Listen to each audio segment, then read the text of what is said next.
अब हम आपको लेकर चलते हैं भिवंडी के रीजेंट गार्डन होटल में, जहां पर समाजवादी पार्टी महाराष्ट्र प्रदेश के मुखिया अबू आसिम आजमी ने एक पत्रकार परिषद लिया। पत्रकार परिषद आखिर क्यों?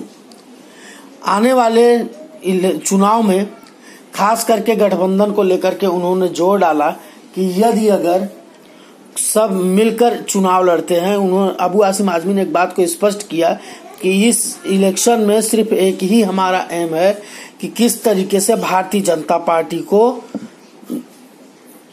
हराया जाए।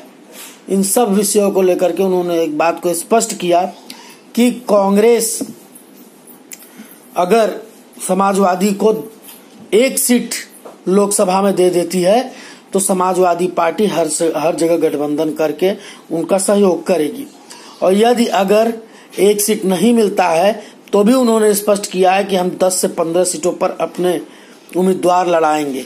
फिर हमें वोट कटुआ मत कहना, ये शब्द भी उन्होंने वापरा है।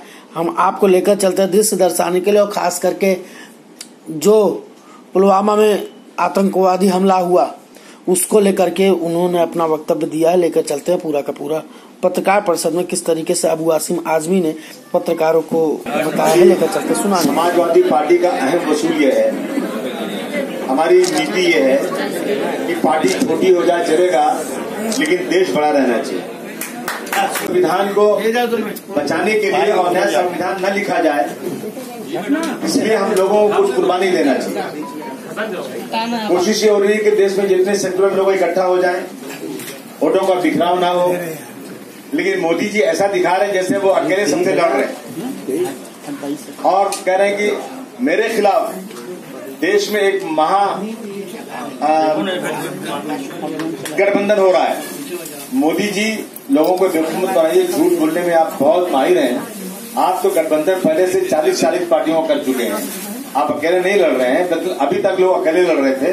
अब लोग जो है, जिस तरह आपने वोटों को बटोरा, उसी तरह से अब जो गलती पिछली बार हुई थी वो न हो और सेकुलर वोटों का बंटवारा न हो, इकट्ठा रहे, ये कोशिश देश में हो रही है। इसमें सबसे पहले शुरुआत अखिलेश यादव जी ने किया, सुश्री मायावती जी के साथ। अब अगर कोई ये कहता है कि वोटों का वोट ट्रांसफर नहीं हो, एक गलतफहमी फैलाई जा रही है कि उत्तर प्रदेश में क्या समाजवादी पार्टी का वोट बीएसपी को, बीएसपी का वोट समाजवादी को क्या ट्रांसफर होगा, एक गलतफहमी फैलाने की कोशिश हो रही है। परंतु जब वहां पर 4 सीटों पर बाई इलेक्शन हुआ और बीएसपी जब खुल करके स्टेज पर न आकर के सिर्फ ये स्ट्रेटजी उनकी है कि वो लोग बाई इलेक्शन कभी लड़ते नहीं, तो बीएसपी इलेक्शन लड़ी नहीं और उन्होंने सपोर्ट भी कर दिया समाजवादी पार्टी को, पूरी फुल फ्लेज नहीं बल्कि अनाउंस कर दिया। तो वो सीट जो 30 साल से बीजेपी के पास थी, वो समाजवादी पार्टी के फिर एक नए लड़के ने जीत कर ला दिया, योगी जी हार गए। इलाहाबाद की सीट जो डिप्टी चीफ मिनिस्टर के पास थी, वो सीट भी वो लोग हार गए। दूसरी सीट मुजफ्फरनगर के पास जो थी, वो मर गए, इंतकाल हो गया था उनका, क्या नाम था उनका, कैराना की सीट, वो भी जीते हम लोग, और एक एमएलए की सीट भी हम लोग जीते। तो बाई इलेक्शन में जितना बाई इलेक्शन हुआ सब समाजवादी पार्टी चुन के आ गई, क्योंकि बाई इलेक्शन में बीएसपी लड़ती नहीं। एक ट्रायल तो पहले हो चुका है, अब दोनों एक साथ आएंगे तो और मजबूती आएगी। तो ये तय है कि समाजवादी पार्टी और बीजेपी और बीएसपी मिलकर के यूपी में तकरीबन 70 सीटें चुन के आने की चांसेस हैं। वोटों का बिखराव। अब हमारी आपके माध्यम से कांग्रेस से ये निवेदन है कि आज देश में लोग बीजेपी को हटाना चाहते हैं, तो कांग्रेस हमें वहां सपोर्ट करे, हमारे वोट को काटे ना, वोट को काट कर बीजेपी को फायदा ना पहुंचाए, और बगैर मांगे हुए सोनिया जी को और राहुल जी को हमारे गठबंधन ने एक सीट छोड़ दिया, 2 सीटें छोड़ दिया। हम लोगों ने 80 में 78 सीटों का बंटवारा किया, तो ये कांग्रेस के लिए एक अच्छी बात है। लेकिन कांग्रेस को मैं आपके माध्यम से बताना चाहता हूं कि आप लोग पूरी की पूरी 80 सीटें लड़ना चाहते हैं, लेकिन समाजवादी पार्टी आपके लिए 2 सीट लड़ना चाहती है। एक तरफा मोहब्बत की, मोहब्बत दोनों तरफ होना चाहिए। हम महाराष्ट्र में जैसे दूसरी पार्टियां कह रही, राज ठाकरे जी को लाने की बात कर रहे थे, ये सबसे पहली बात, अगर कांग्रेस ने राज ठाकरे को लाया तो मैं सबसे पहले उत्तर प्रदेश, बिहार, झारखंड, मध्य प्रदेश, राजस्थान में कांग्रेस का पोल खोलूंगा कि वो पार्टी जिसने उत्तर भारतीयों को अपमानित किया, वो उत्तर भारतीय जो बेचारे रोजी रोटी कमाने महाराष्ट्र में आए थे, कितनों की हत्याएं की गई, कितनों को लूटा गया, बर्बाद किया गया, असेंबली के अंदर मराठी में, हिंदी में शपथ लेने पर कितना बवाल किया गया, ये सारी चीजें जिसने किया, जो प्रांत के नाम पर बंटवारा करना चाहते हैं, जबान के नाम बंटवारा करना चाहते हैं, ऐसे लोगों के साथ कांग्रेस साथ मिलाएगी तो मैं खुल करके उसका विरोध यहां से लेकर के वहां तक करूंगा और कांग्रेस को नंगा करूंगा। ये बिल्कुल अलायंस नहीं होना चाहिए, किसी कीमत पे नहीं मंजूर है। मैंने एक सीट की बात किया, एक से कम तो सीट होती नहीं जी।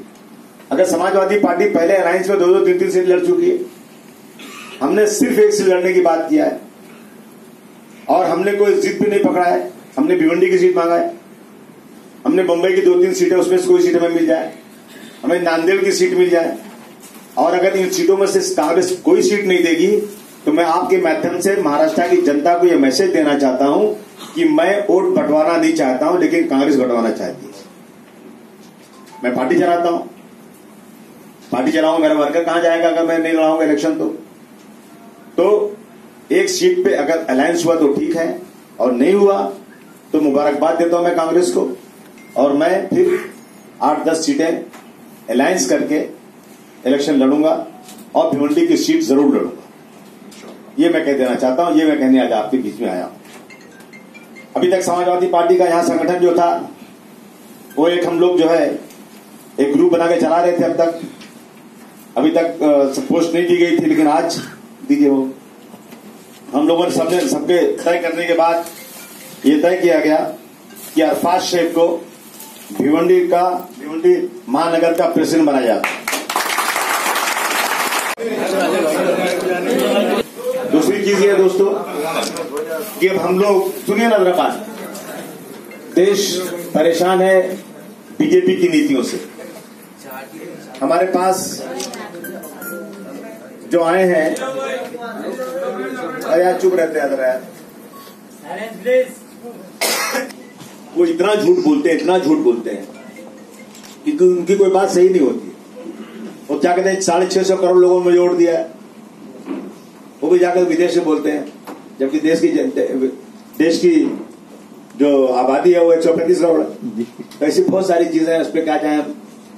जो कह रहा हूं ना कि प्रधानमंत्री जी, हमारे पास इंटेलिजेंस है, हमारे पास सब कुछ है। जब हमें मालूम हो चुका है कि पाकिस्तान की तरफ से आतंकवादियों को बढ़ावा मिल रहा है, जब ये सच है कि हमें मालूम हो गया है कि सारे ट्रेनिंग कैंप आतंकियों के पाकिस्तान में है, तो फिर पाकिस्तान के लोगों को यहाँ आना, यहाँ के लोगों को जाना क्यों?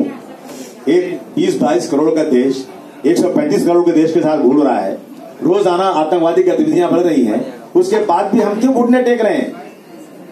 घुटने टेकोगे प्रधानमंत्री तो घुटनों के मरीज बन जाओगे, ऑपरेशन करना पड़ेगा ब्रिज कैंडी में आके, जैसे वाजपेयी जी कराया था।